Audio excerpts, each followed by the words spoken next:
is your service? What do you guys do?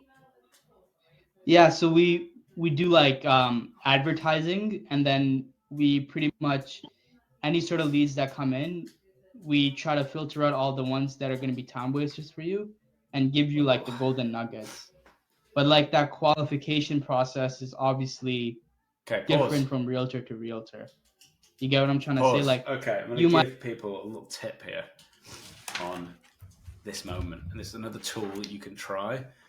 I've been thinking about this long and hard.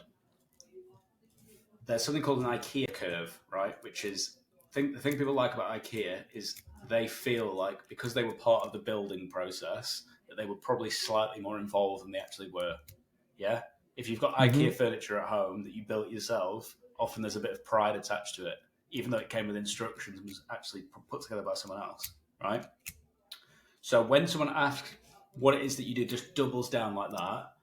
There's an argument to be made that we should build this together, you and the customer, because you can use it as a qualifying funnel, right? Mm. So you can say, okay, well, look, we can probably help each other to understand this.